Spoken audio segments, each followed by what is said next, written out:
Thanks for stopping by. Today's scrapping video, I got a leaf blower. I'm going to take it apart.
Here's everything I recovered from an electric leaf blower.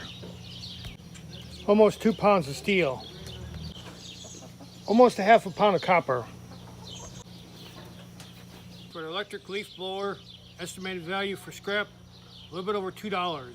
Thanks for following along, and we'll see you guys in the next video. If you're new to the channel, make sure you hit the subscribe button. Don't forget to click thumbs up and like the video.